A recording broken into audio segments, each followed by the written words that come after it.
The restaurant business is a great equalizer. You don't have to have a lot of education. If you have eighth grade mathematics, that's about all you need. You can really move up from hard work. At first, I thought, my boss had lost his mind a little bit.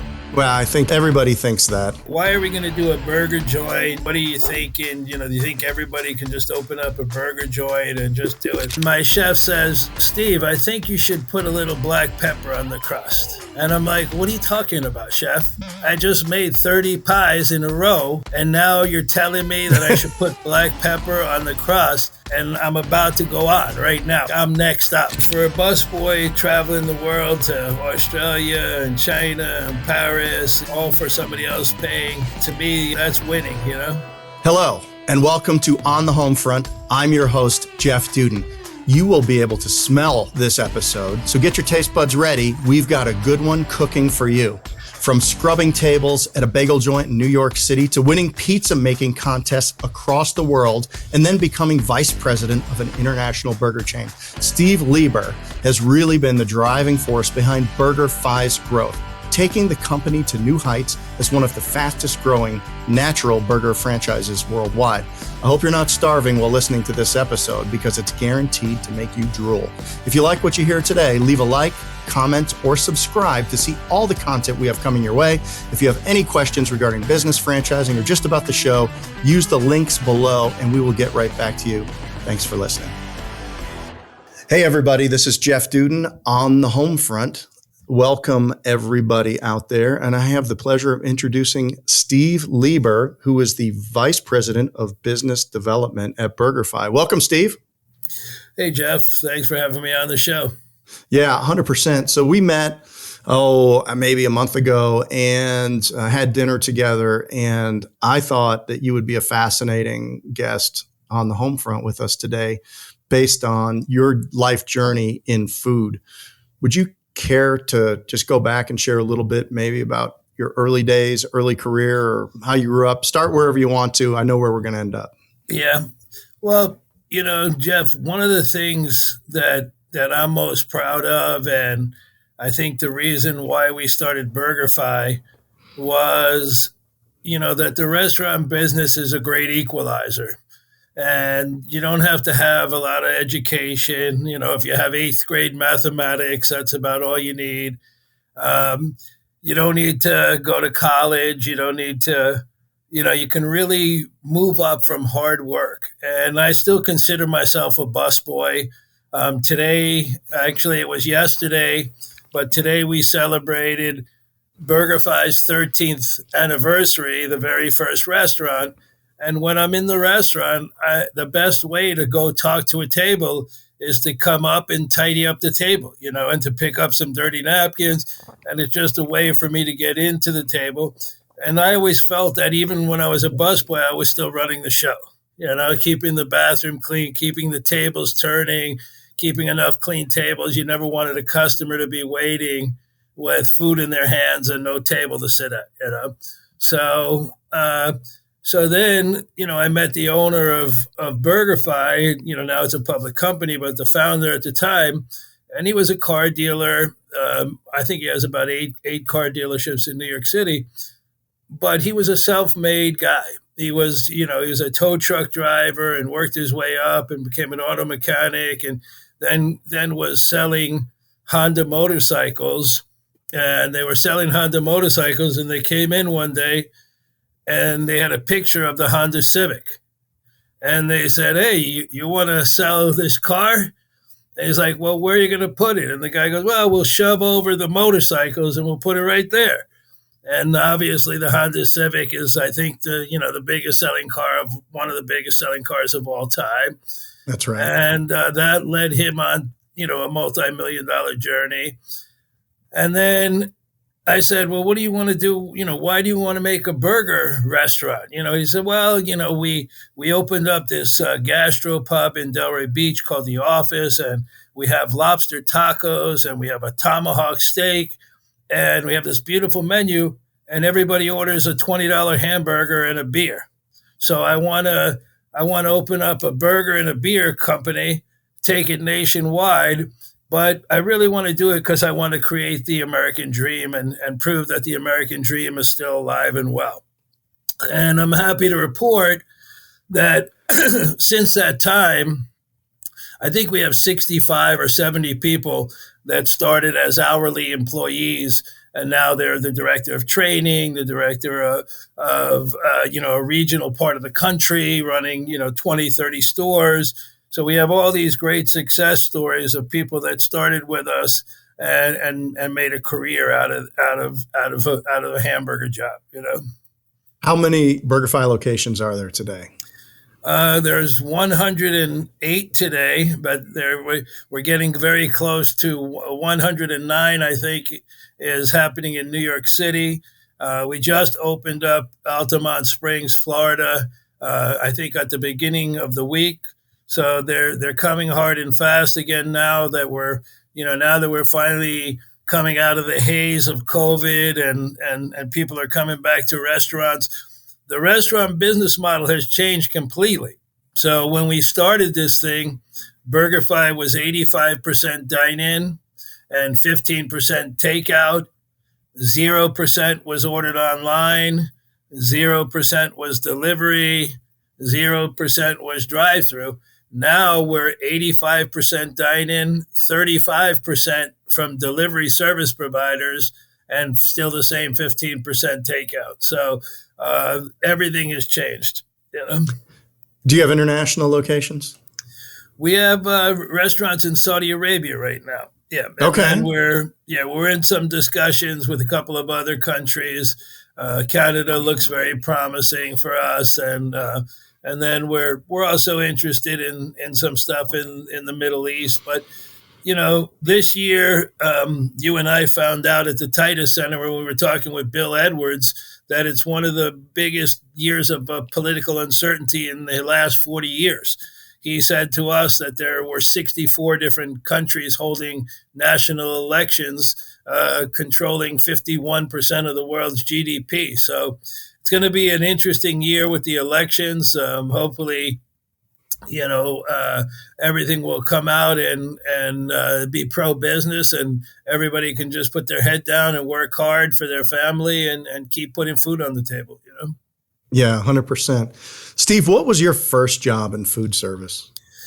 First job was a busboy. I was at the Bagel Barn in upstate New York, and for 99 cents, you got 2 eggs, home fries, a bagel, and coffee for 99 cents. That was 1974. And I was the busboy, and I got paid cash off the books, just in case there's any. I hope there's no IRS agents on the call right now. But I sense that you're past the statute of limitations on that. I think you're probably okay. But I'll tell we'll edit you that what, out if you want. We can edit that out. Yeah. Well, I'll tell you what, the making of that cash every Friday or whenever payday was, I'll tell you what, that immediately got me hooked on the restaurant business. I love talking to people. I loved keeping the restaurant clean. I love, having my money fill up in my pocket $1 at a time. And then I guess I never lost that adrenaline rush, Yeah. And then where did you go from there? Were you ever chef? No, I became a pizza chef. Okay. But I went to, at that time it was called the Catskill Mountains. It was 2 hours outside of New York City. It was a resort area. And it was at the very end of very, very popular in the 50s and 60s. And then it was reaching the end of its rope in the late 70s. And I was a server at some of the hotels there. And then I actually went to school for chemistry. So my cousins are doctors. I enjoyed chemistry. I was good at it, but I just didn't feel that I had the hardcore studiness to become a doctor. And then I realized that, feeding people and taking care of people on special occasions and dining out, was kind of taking care of people in a different way, in a shorter basis, Yeah. And then I was lucky that I, was able to hit a few great companies in a row. I did 2 years with Planet Hollywood when I was very young, and then after Planet Hollywood, I went to the Cheesecake Factory very, very early on. There was only 5 cheesecake factories in the United States when I started, so it was an incredible ride and an incredible growth and a ton of money. So it was super super exciting. And then when I was with them in Washington D.C. and then when they were expanding to Florida, I moved to Boca Raton with them and opened up a couple of restaurants there, and it was great stuff. You've won some awards for pizza.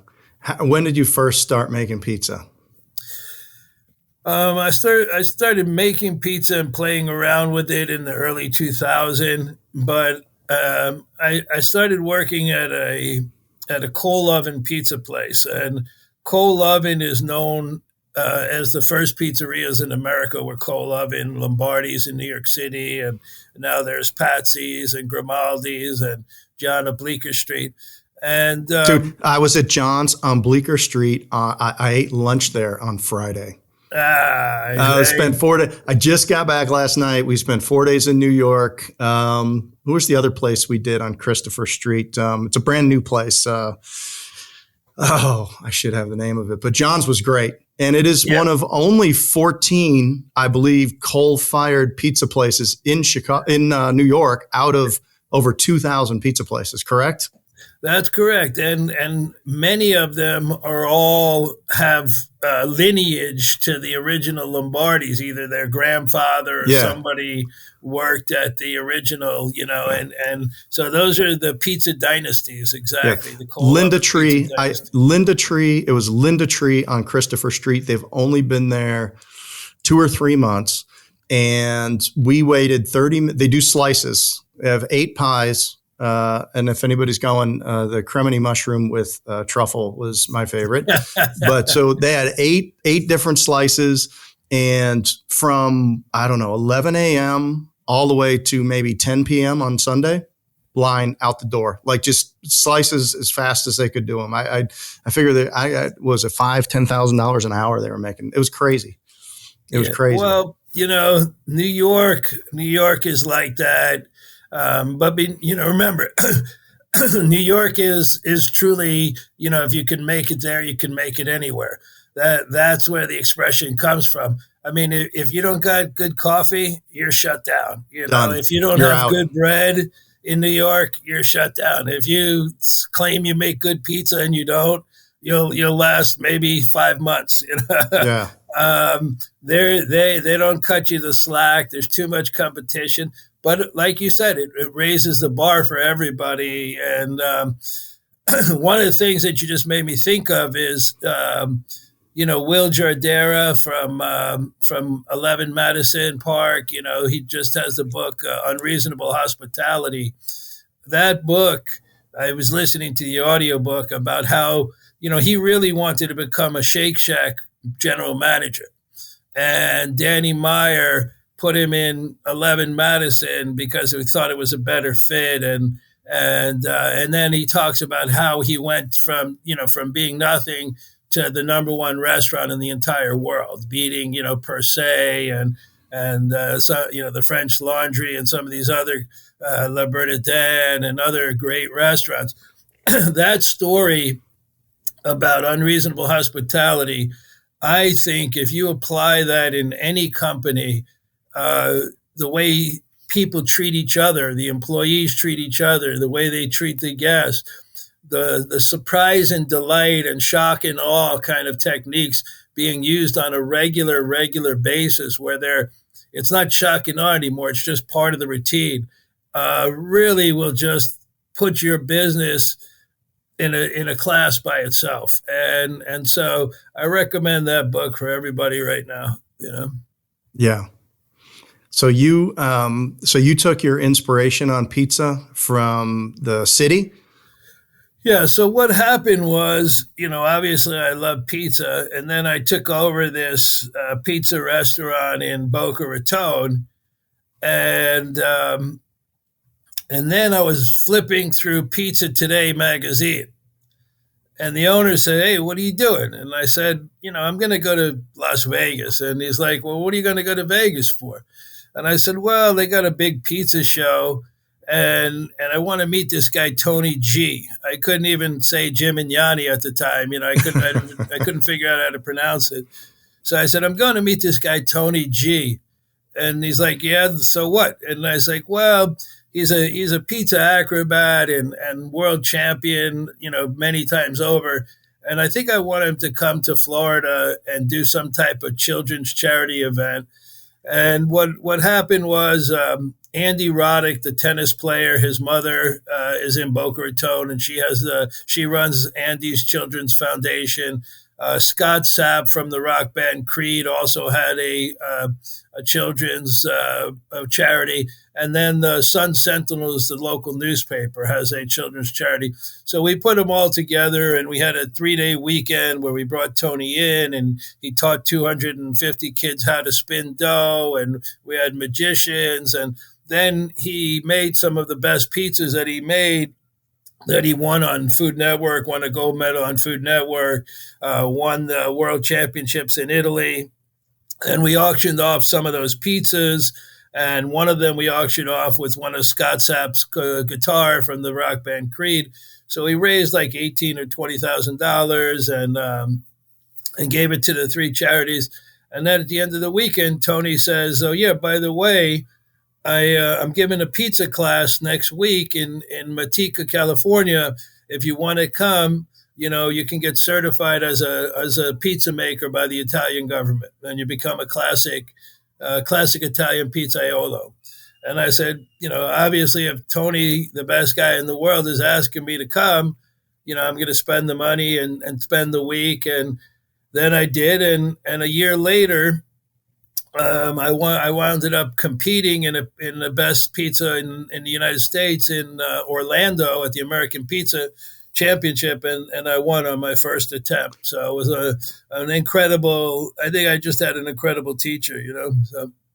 Okay, so what is the secret to a great crust? Now, if we all watch Dave Portnoy, right? One bite, you all know the rules, and it's got to be just cheese. I mean, I'm so that's my preparation to go into New York for 4 days, was watch as many Dave Portnoy reviews as I could, right? So I could understand like what I was looking for in a good pie.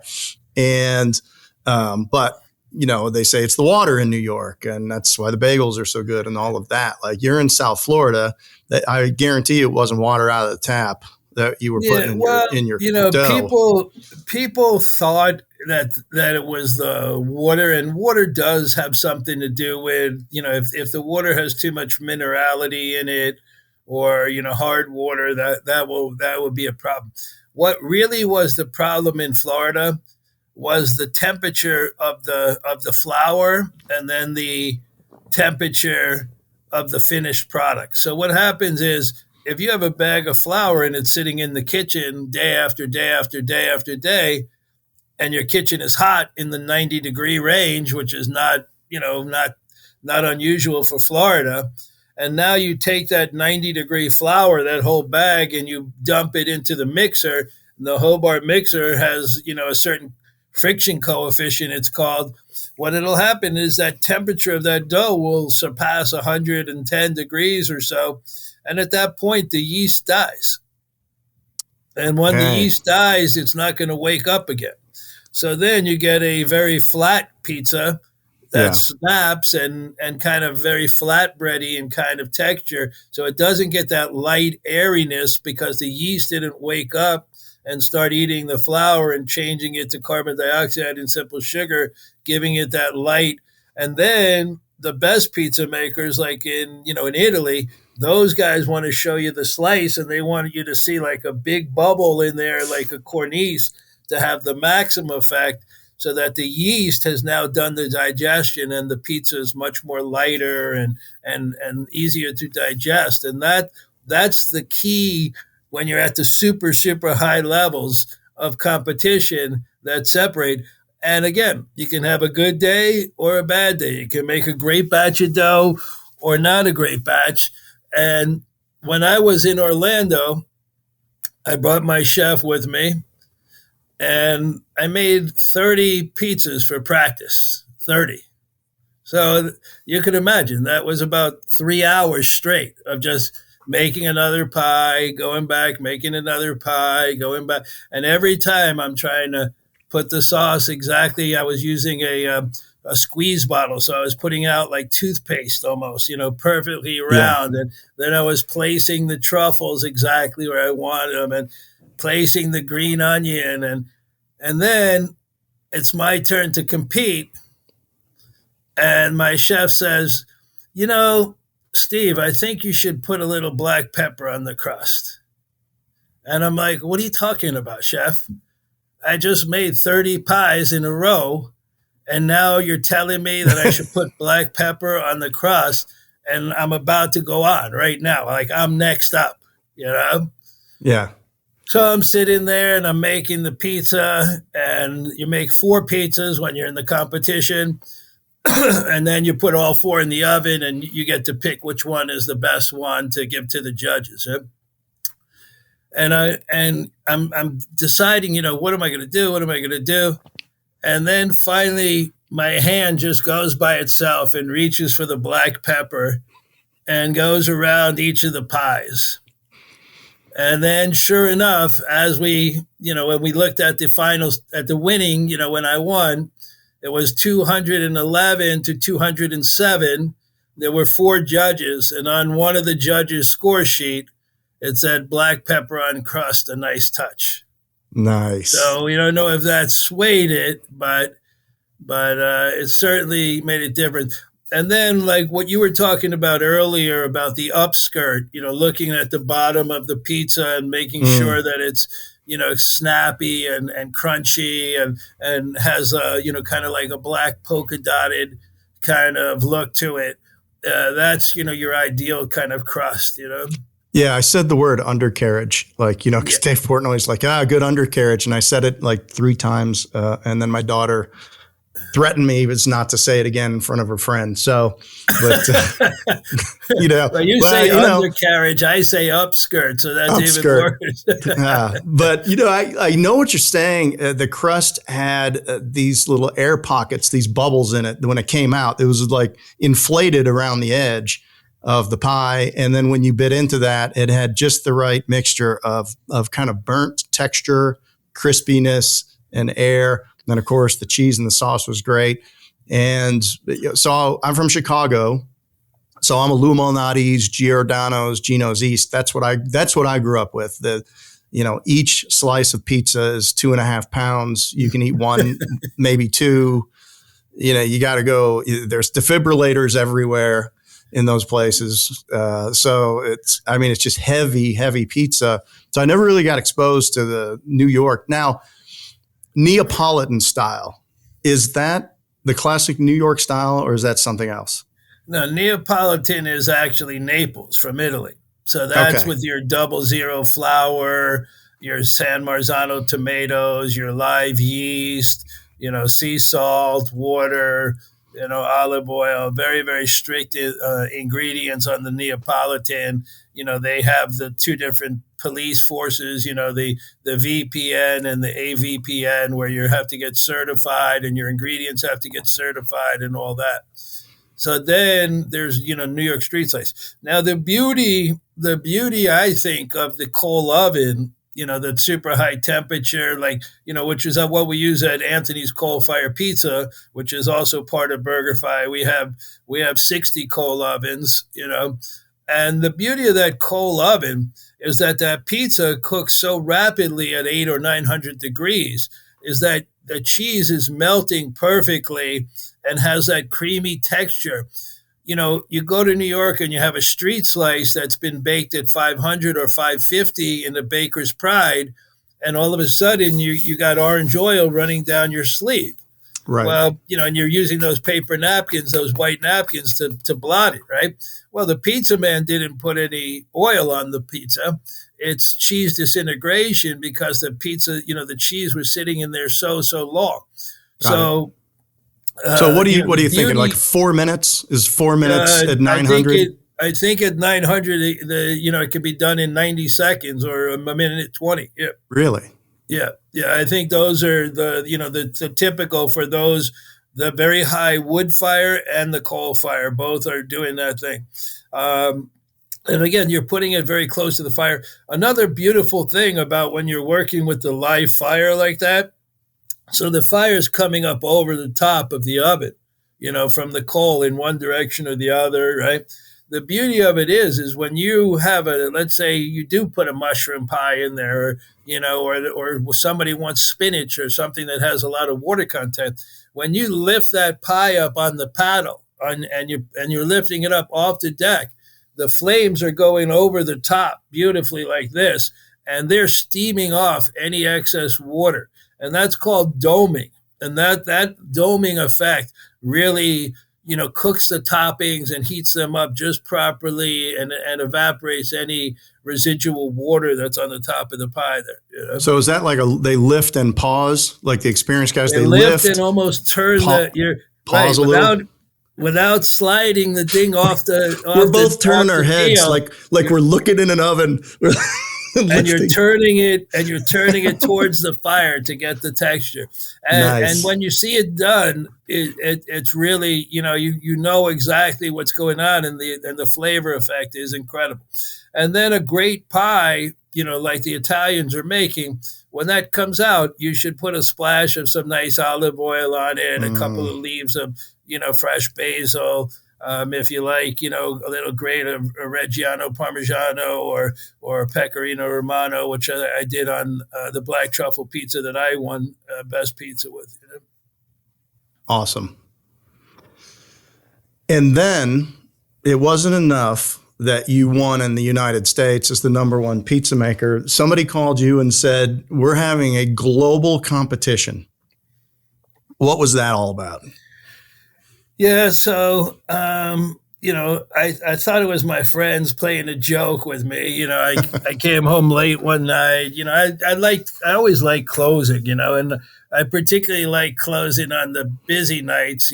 Because I always wanted to say, oh, I was there when we did 30,000 last Saturday night, and I was there at close. I always liked that feeling. That I was part of that. That achieving that big sales goal or something.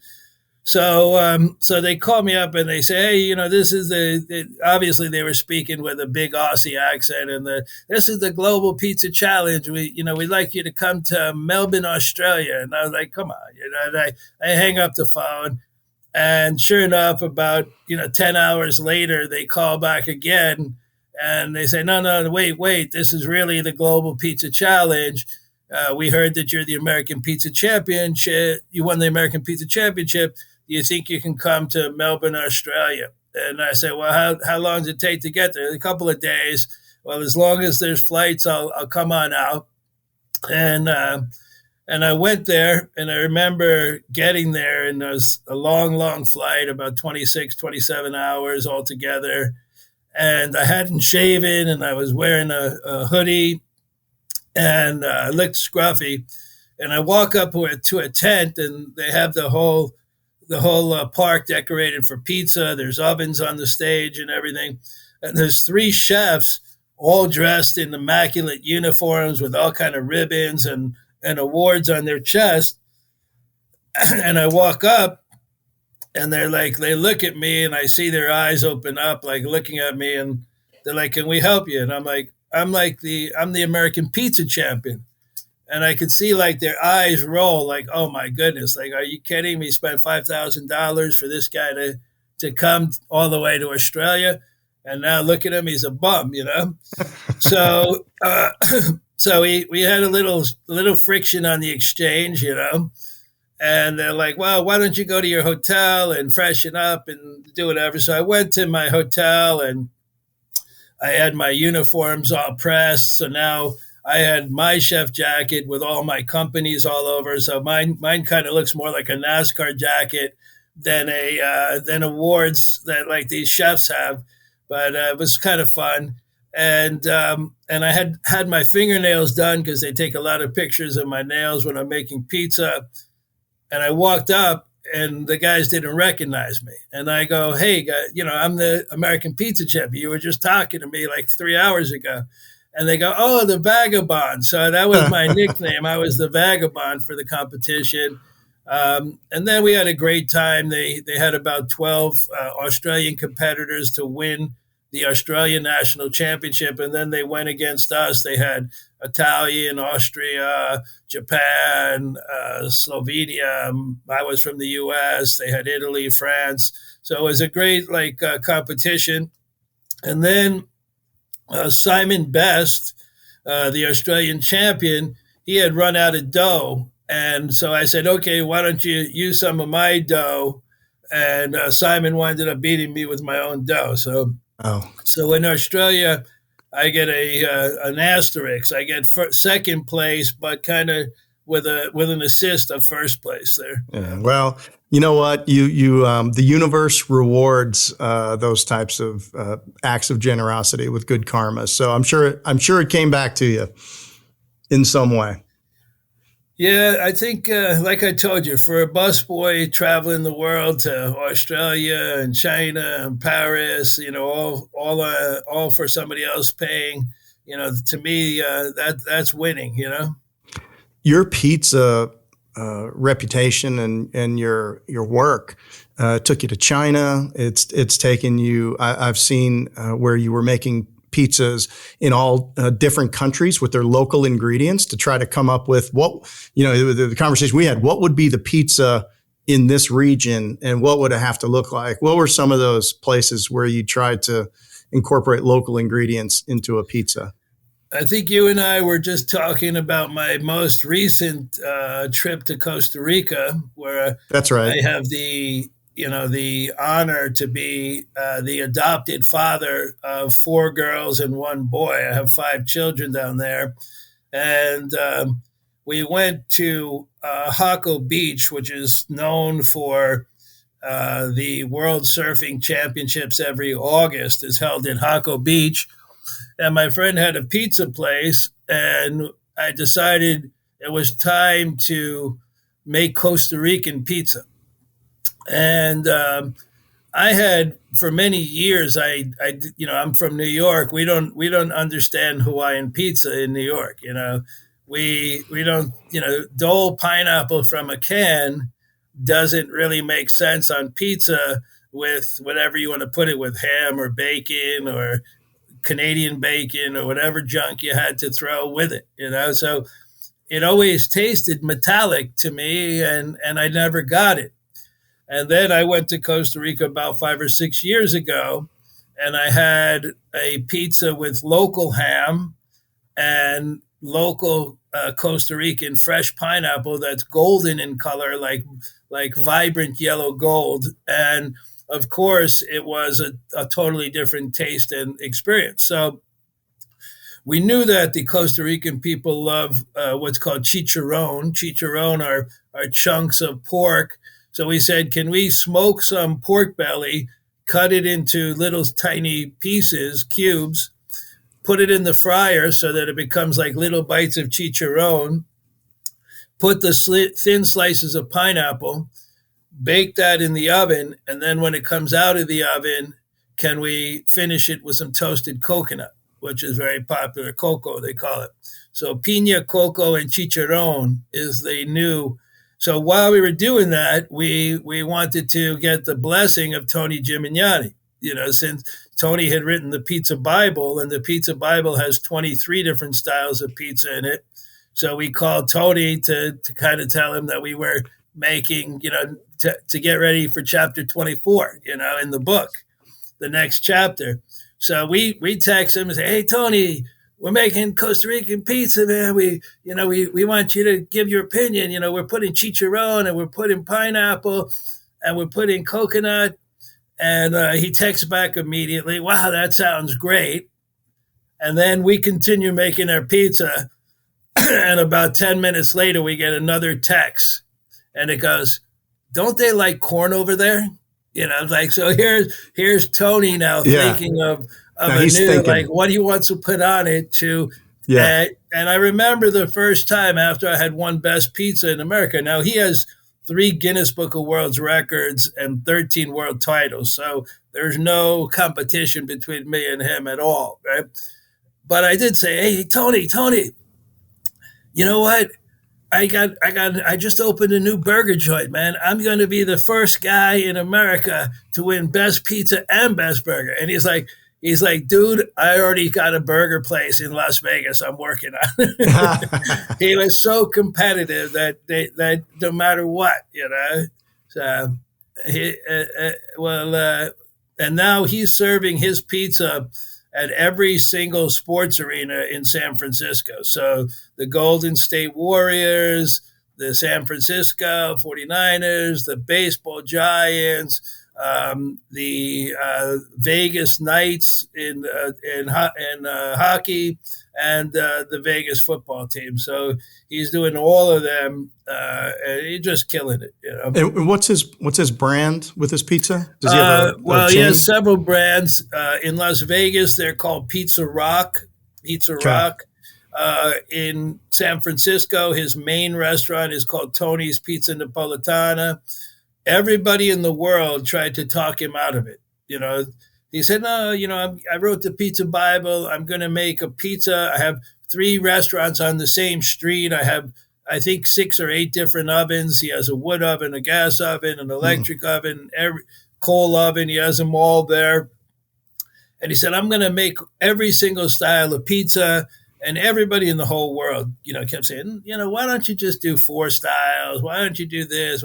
Well, last year, the store did $13 million in one single unit. So over $1 million every month. So wow. Tony stayed true to what he believed and was able to pull it off. He happens to be the best teacher in the world. He's able to pass his pizza skills on to his employees. He's created several world champions. Laura Meyer, I know, is one of his disciples. I think she has 4 or 5 world titles. A lot of people connected to him have great world titles. And, so it's just great to be around people that are just spreading the knowledge and spreading the business and just really just doing it for the love of the industry, You obviously have a pursuit of excellence when it comes to food. How did you take that into BurgerFi, and what was the vision? Well, at first I thought, my boss had lost his mind a little bit. I think everybody thinks that. I said, why are we going to do a burger joint? The last restaurant we did together was an Italian restaurant. What are you thinking? Do you think everybody can just open up a burger joint and just do it? But as we studied it, and I went across the country, to In-N-Out and to Whataburger and to Five Guys and to Shake Shack and to Five Napkin and Spotted Pig and DBGB, what I noticed, and Five Guys in particular, you had all these great burger brands. But there really was not, and there still is not, a burger brand that's really for families. And there's still not a burger brand there's not even one that's really themed only for women. And I believe that if I ever make a burger brand, specifically for women. So our design, because we knew that there was this big white space for families, and McDonald's used to be a great family brand back in the early 70s, The milkshake still had milk in them. The meat was still good back then, the potatoes. And then somehow they got 19 chemicals in the French fry oil. I don't know, how you could possibly do it that much from one extreme to the other. We use, just for the record. I actually still have a McDonald's French fry from 1970. Yeah, you're saving that. It'll be worth money on eBay. Looks like the day I bought it. So we have, oil, potatoes, and salt, and we think that that's good enough for the ingredients for French fries. We don't think you need more than that. Right. So anyway, going back to the story, as I looked at all of these great burger brands, In-N-Out, the meat was fresh, but guess what? It was loaded with antibiotics and steroids. Five Guys, the same thing. The meat was fresh. Wendy's, the meat was fresh, but it was still loaded with steroids, growth hormones, and antibiotics. I'm really saddened today. It happened today, I think, or yesterday on the earnings call for Tyson's Chicken. Tyson had completely moved away and was serving no antibiotics, never ever in their chicken.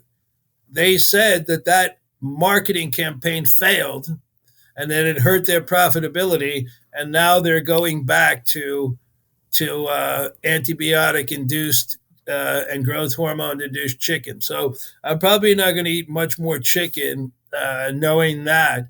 But as I started to identify that, I was like, how can we have to buy Mexican Coca-Cola because the Mexican Coca-Cola is made with natural cane sugar, and in America they don't make it with natural cane sugar, they make it with high fructose corn syrup.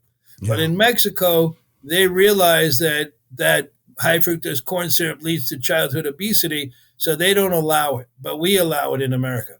When we went to Saudi Arabia, we're antibiotic free. They said, so what? Everybody's antibiotic free. What do there was no special selling point. So in America, the food supply system had been so bastardized that it was wide open for us, that if we said we're going to have meat with no steroids, no growth hormones or antibiotics, it's going to be grass fed and finished with corn. We're going to try to have no sodas with high fructose corn syrup. We're going to have ice cream and frozen custard made with no high fructose corn syrup. Then we started to question, hey, can we get gummy bears that are organic gummy bears, and we started to get crazy and get obsessed. Then we changed to bacon and we got a nitrite-free bacon. We were using 100% peanut oil at the very beginning for a very, very long time. So all of these things that we did, we realized would be very important to mothers, very important to teenage women. Yes. We made a veggie burger that was quinoa, lentils, carrots, zucchini, sauteed mushrooms and onions. That was 1 out of every 7 burgers we sold at the beginning because we didn't have chicken on the menu and everything. So all of that was by design. The fixtures in the restaurant, dim the lights and everything, and the nice wooden finishes was all to appeal to families and women. And I think that's what we need in America. We need more of those kind of comfortable neighborhood family burger joints. Yeah, so I think I'm going to share a personal experience. It's a sample size of 4, so please, nobody take health advice out of this anecdote. But my wife's grandparents both lived into their 90s, and my sister-in-law's grandparents, her grandfather passed when he was 103, and then this weekend her grandmother turned 100, and she's still alive. Both of them lived on a farm. Both of them raised cattle. Both of them had their own gardens and ate their own vegetables and ate their own foods. And we do the best we can with organic and hormone, but it's like you just can't get away from it. I mean, it's like to actually eat like that and not take stuff out of the group because you don't really know what's in stuff. I mean, we do Chick-fil-A a lot because the perception is that Chick-fil-A is somehow healthier, and maybe it is, maybe it isn't. I don't know what Shaq Big Chicken's got in his. I don't know how he gets his breasts of chicken so big, but they're apparently quite large. But I mean, at the end of the day, you're just like, I'm hungry, and we don't find a way to get all organic, all natural foods, even though we try to eat as healthy as we possibly can. And you just wonder about, how much of an impact all of these hormones and chemicals are having on our quality of our and length of our lives.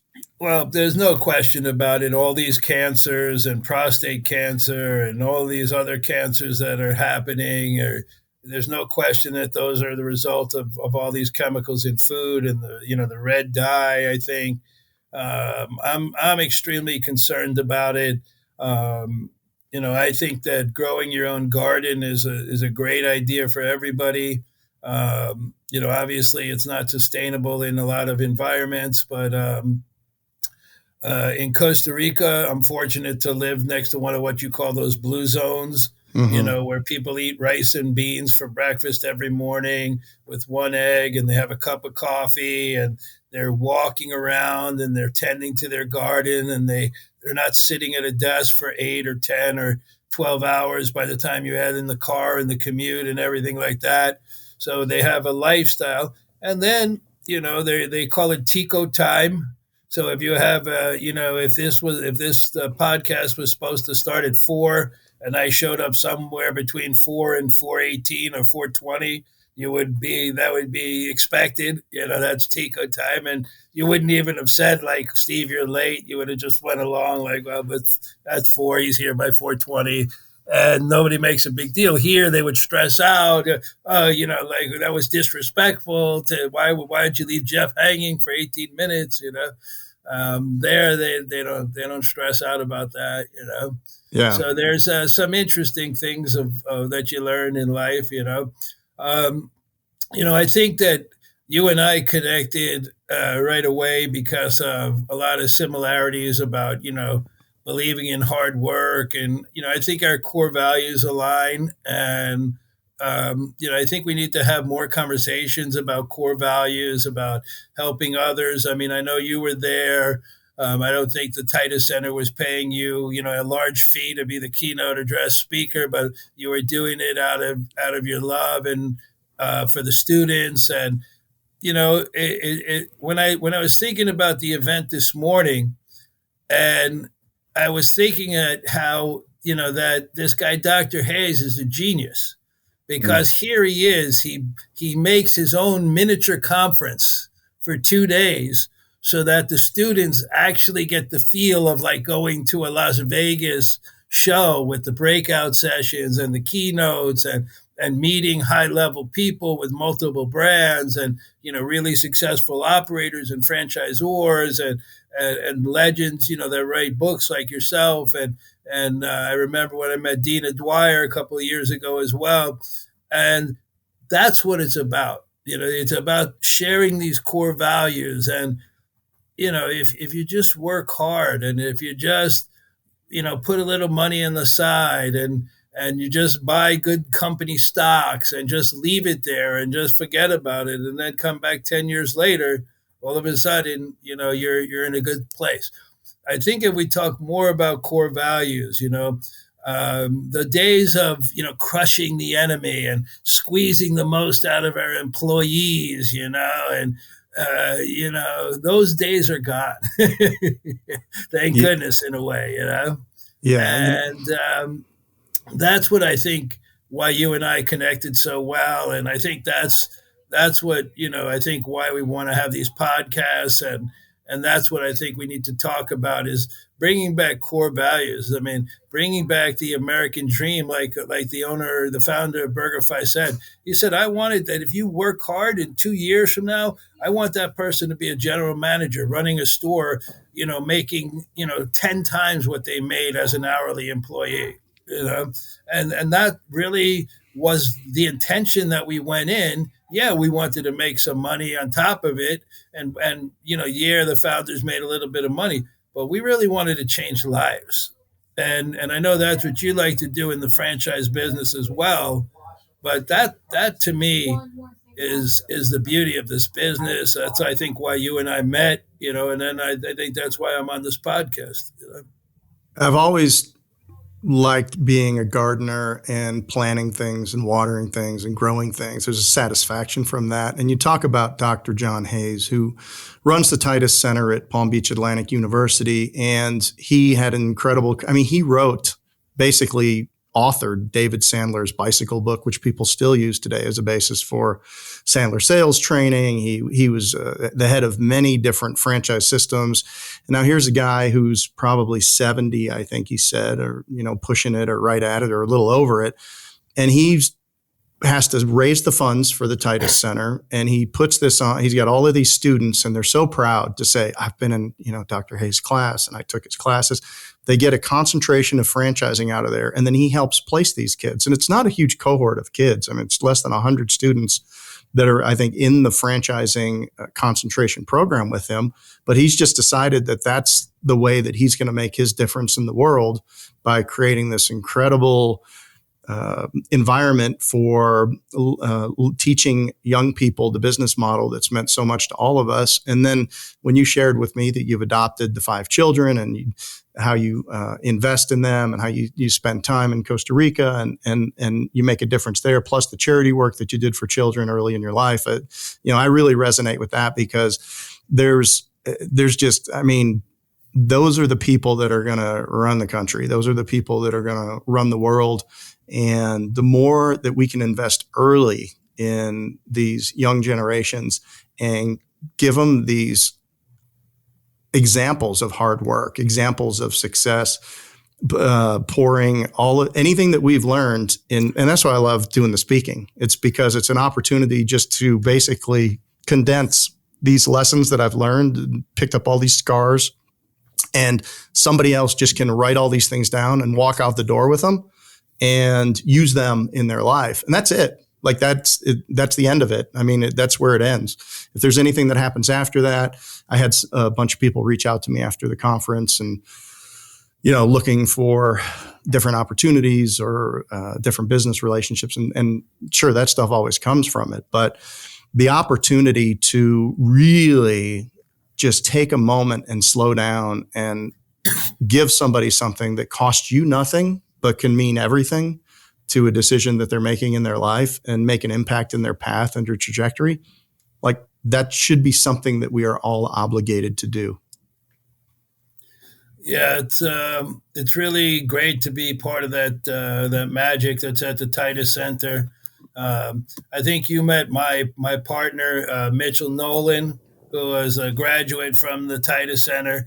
Yes. So Mitchell was one of the top students in Dr. Hayes's class. He's 22 years old. He has an MBA. He's squeaky clean, and I'm the exact opposite.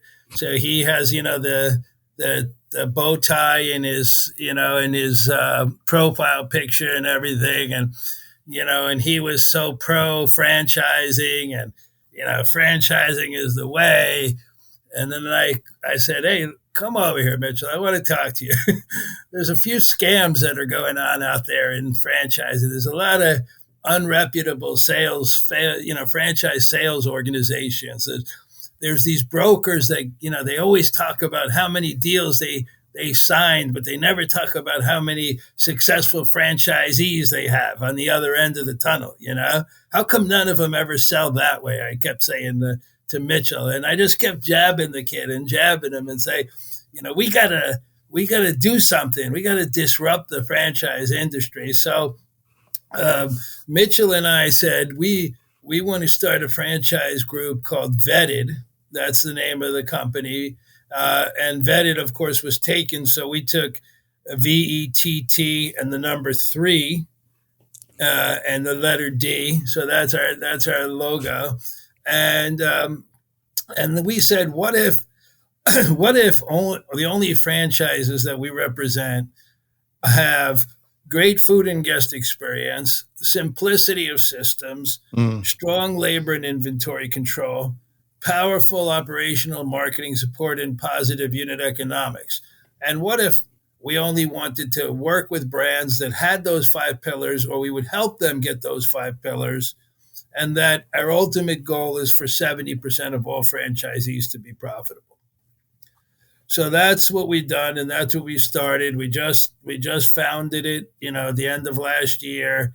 We just started this year. We already represent a few brands, but we feel that we're gonna put these franchise sales organizations. These guys are not gonna like us so much. Now there's certain ones that do a fantastic job. They're very upfront. They have very great disclosure. They talk about the cons as much as they talk about the pros. So those companies, we have no problem with. It's the Burger Reams of the world, that stole people's franchise fees and ran away with the money, and other companies, the Quiznos debacle of years ago, those type of things, right, that we want to protect people from. And I think that Mitchell and I will will also be good public speakers, because he'll have the 22-year-old's view of franchising, and I'll have the 62-year-old view of franchising. So what are the services that Vetted will provide for companies?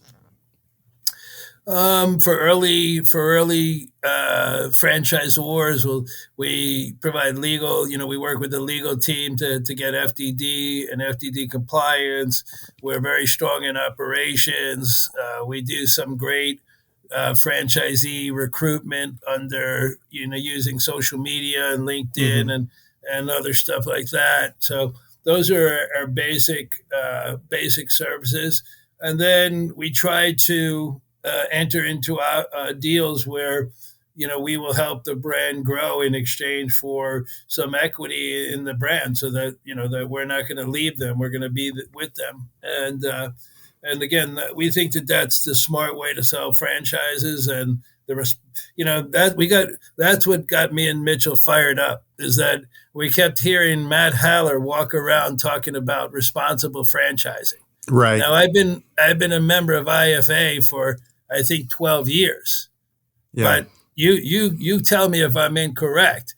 And before 2 years, of the last 2 years, have you heard responsible franchising for the 10 years prior to that? Have not. No, I have not either. And I took very much offense to that. Here I am paying $5,000 a year or more sometimes in my IFA membership fees, and turns out that they're not even vetting the other members that are in the club. What was the famous Groucho Marx quote? I don't want to be a member of a club that wants me to be a member. Any club that would have me. That's right. So I started to get a really bad feeling about that. And then Mitchell coined the phrase, well, that makes it sound like responsible franchising is kind of like responsible driving. Like, aren't you always supposed to be a responsible driver? Weren't you always supposed to be about responsible franchising? So I'd like to hear your opinion on, and I know responsible franchising is very important to your company, and it's been, but I don't think you like the word being tossed around so lightly by the Franchise Association. I don't think. Yeah, I mean, even great franchising is hard. And if you look at the great brands that have been around for 20, 30, 40 years, you can go back in their history and they've all had some upheaval, some problems, some challenge with, a group of franchisees or just something that went wrong, because franchising is the promise of a proven model. And the challenge is that things change. Customer acquisition changes. I mean, when I was first started franchising, we were using the Yellow Pages. So where has that changed, right? All of the permutations of lead aggregators and then pay per click. And now you've got Meta and Google, and oops, we broke our system. Now everybody has to figure out how to, pay twice as much for leads while we're trying to get this stuff fixed. And, all of these, so I think what it comes down to is, are you committed enough to your franchisees? Number one, to be honest and transparent with them, to have a relationship where it's like, hey, I'm not going to keep telling you that everything's easy and everything's great. We're working as hard as we can. You're working as hard as you can, but we're in a competitive space and everybody's competing and everybody's working on the same stuff. So you've got to be vigilant with respect to the things that you focus on and where you put your money. The other thing is you have to be committed to, the relationship with these people long term. Some of them are going to go through a divorce. Some of them are going to get sick. Some of them aren't going to be that good at the business. So you've got to slow down and you got to take time with those people and find a way to transition them where they don't get hurt and as little as possible. And you sacrifice your fees. You sacrifice these things to make sure that, like, okay, maybe that franchise didn't, you said 70% of them being profitable. That was your goal, right? Well, that would imply that 30% of them, are there's going to be some challenge where they're breaking even or worse. So, you've got to, you've got to make sure that you never, as hard as franchising is, that you never lose your heart for people and that you never let your money get in front of the right decision for somebody. And if somebody made a mistake and got into something or something went wrong for them, then like you just got to do the right thing by them. And as long as you're willing to do that, get on the call, get face to face with people, go sit in people's living rooms if you need to, and try to be resolution focused. I talk about, football's all about angles and leverage, and certain businesses are all about angles and leverage. You got to maintain your leverage. You got to constantly have angles because it's a transactional business. And if you're not winning, you're losing and all of that. Well, franchising is a respect and resolution business. Like we're not successful unless the franchisees are successful. They need us to be effective, efficient, professional, pursue excellence and make sure that we're doing the homework to give them the right guidance and provide the right support. And it's just not a short-term relationship. It is not a transactional relationship with franchisees. So I think when things get irresponsible is when people are focused on, when the transaction gets in the way or obscures the views of what the real commitment is to the franchise system. And you see over time, and that doesn't mean you're soft, and that doesn't mean you give in to every whim and wish that people want. But you lead. You're accessible as a leader. You take responsibility for things that don't go well. You create radical transparency and truth in your organization. You be data-driven and numbers first so that people are dealing with honest information when they're making decisions. And then you hang in there when times are tough. And and if you do that over time, the right thing's going to happen. The franchisees are going to make the plays that they need to make to be successful. Your team's going to make the plays that they need to be successful. But that's just it. None of that sounds like easy. None of it sounds like a shortcut. And you can't. It's a responsibility when you place franchisees in a system that is like you own them. You own the outcome for them. So as long as anything other than that is probably irresponsible. I think the same way. That's why I always felt that I could never use brokers, because to me, during the learning process, to learn about our brand and learn about our history and learn about, stores closures during COVID, and to learn about why we don't have high fructose in the corn syrup in the soda, all of those things that really mattered wouldn't matter to a broker, in my opinion, That's right. And then I also thought that relationship building during the process is critical to understand, why that person is buying the business. Is it just another, restaurant because they have other restaurants and they can't build out their portfolio anymore of the first brand, or, looking for a second brand in the same trade area, or are they first time franchisees, so all of those nuances and finding out what they're there for, getting them in the discovery day, and actually getting them to work in the restaurant or play around and see themselves in the business of what a day in the life would be. I think, to me, those are too critical to farm out to a broker or a franchise sales organization. Yeah, that's fair. Steve, what's next for you?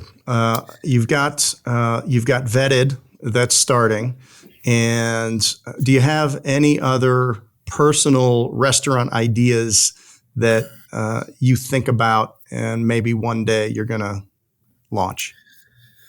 Well, I promised my daughters that we would.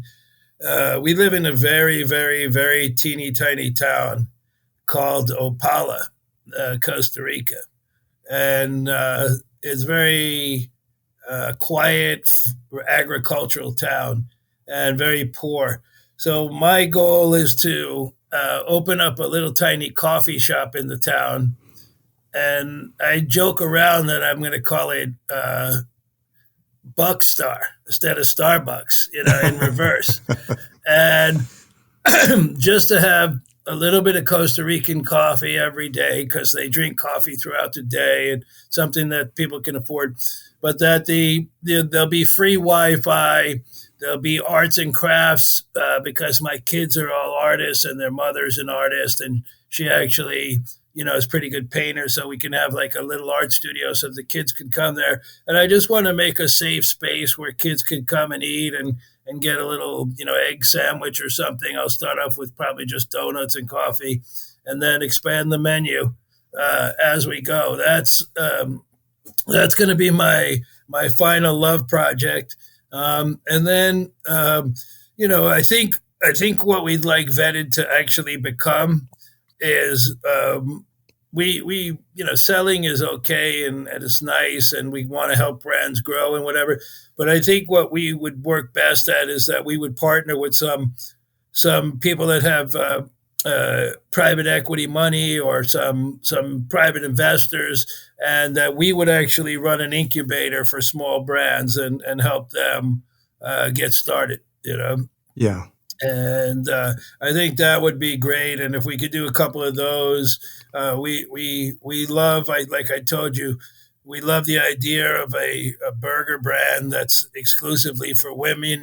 Geared towards women. Men will still eat there anyway, but that is geared. Well, sure, if that's where the women are. Exactly. We think Asian food is finally getting accepted. And then what you were talking about before. Listen, if I could afford to go to True Food Kitchen every single day and Sweet Greens and Kava and a couple of those other places, I would eat there, constantly. The problem is that their costs are very high because the food is organic and it's great. But I hope that this is the first time in history that Americans and young Americans in particular will start support those healthful brands instead of going back and eating the unhealthier foods, the fried foods or whatever.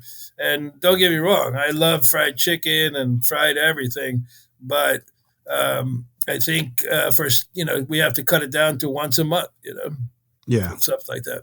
Yeah, for sure. Well, Steve, this has been great having you on today. I really appreciate it. Particularly enjoyed our pizza conversation, especially since I was just in New York this last week. And observationally, and this is kind of along the lines of what you're just talking about, and we walked between 5 and 10 miles a day. I mean, we went to get gelato at this great gelato place, but it's like, well, my daughter's like anything under 2 miles, we're walking. And so it's not uncommon to go for a 20 or 25-minute walk. 25,000 steps is what they did on their day. I had to work a little bit, so I didn't walk with them as much. But you have all this great food, best food in the world. I mean, just like you said, if it's not good, it's gone. So it's all just food and drink. And generally, the people are in pretty good shape there. Like they're walking all the time.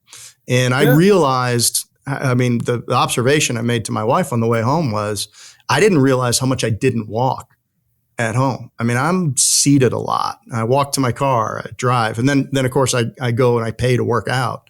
When if you would walk all day and walk everywhere, you wouldn't have to do that. So, it's healthy lifestyles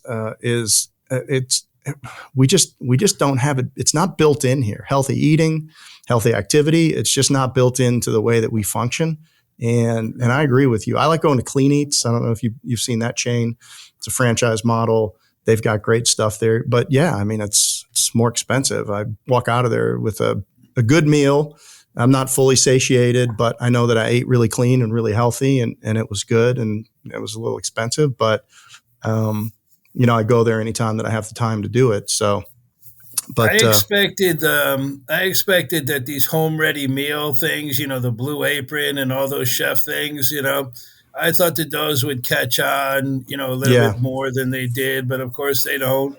Again, I think that unfortunately we've been programmed by the food producers. It's an oligopoly in the grocery store. Only about seven companies control most of the grocery store, the Unilevers and Cargill and Procter and Gamble and so on. But the bastardization and the chemicalization of the food and the sugar, um, we our FDA did not protect us, and again, a lot of times, we get this very cavalier American attitude. Oh, I don't need my seatbelt. I don't need somebody to tell me how to protect myself. That I shouldn't smoke around kids, and all these crazy cavalier attitudes when, hey, maybe we're just trying to look out for you when you might be making a mistake for yourself. Yeah. And then one closing note, since this is a New York pizza show, we're going to give you the hottest pizza place in New York City right now. It's actually in Bushwick, Brooklyn. Okay, and it's called Rosie's Pizza Bar. Okay, Rosie's Pizza Bar.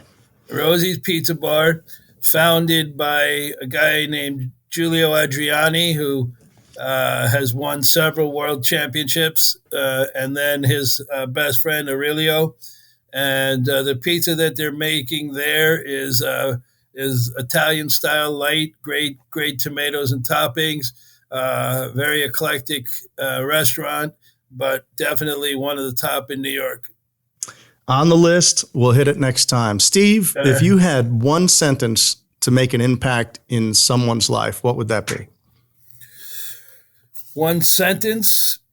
Or a few. I'm going to use the one that I close out my emails with, and the one that my mother told me, as her last words. And my mother said to me, work hard and help as many people as possible. Beautiful. Steve Lieber, thank you for being on the Homefront with Jeff Dudan today. Steve, how can people get in touch with you? You can contact me at steve@burgerfi.com and LinkedIn, Steve Lieber, Twitter @Steve Lieber, and 305-409-3594. That's 305-409-3594. That's Steve Lieber, Lieber. Steve, thank you again for being on the Homefront, and thank you, everybody, for listening. Have a good day.